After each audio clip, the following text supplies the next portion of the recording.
moi je suis Marie-Lou d'Axe Notoriété, je suis stratège en réputation d'entreprise.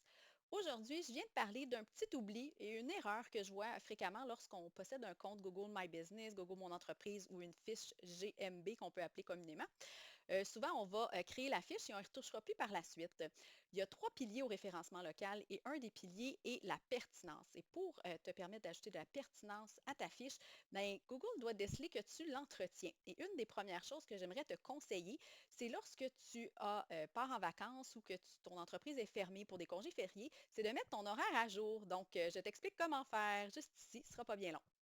La première des étapes est vraiment de t'assurer que tu es connecté avec le compte avec lequel tu as créé ta fiche. Une fois que tu t'assures que c'est fait, deuxième étape, aller dans le moteur de recherche de Google. Ensuite, taper le nom de ton entreprise pour être en mesure de retrouver ton tableau de bord. Une fois que tu as accès à ton tableau de bord, la troisième des étapes est d'aller dans Modifier le profil. Une fois que tu es dans Modifier le profil, quatrième étape, on va retrouver la barre grise et on va descendre complètement ou jusqu'à ce qu'on retrouve jour férié. Donc, jour férié est juste ici. La cinquième des étapes est d'aller appuyer sur le petit crayon et puis on se voit suggérer les prochains jours fériés de notre région. Donc, dans mon cas, il y a le 20 mai pardon, qui s'en vient. J'ai simplement à cocher fermé.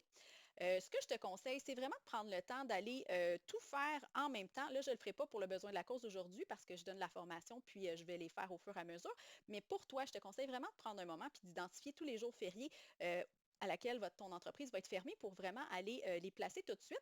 Tu peux même aller ajouter les autres dates de tes vacances. Donc, c'est super simple. Sixième étape, tu vas appuyer sur Ajouter une autre date. Simplement appuyer sur le petit calendrier. Tu vas te voir suggérer un calendrier de Google.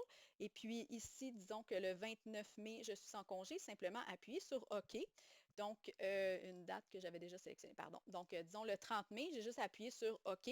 Et puis, ensuite, faire enregistrer, ce qui va faire en sorte que le travail va déjà être fait. Je n'aurai pas besoin de retourner dans ma fiche. Donc, je le conseille de le faire soit pour 3 mois, 6 mois ou pour une année complète. Ça ajoute de la pertinence à ta fiche et puis ça évite la déception de certains clients de se présenter dans ton entreprise lorsque tu es en vacances ou que ton établissement est fermé pour un congé férié. Donc, j'espère que le conseil est utile pour vous.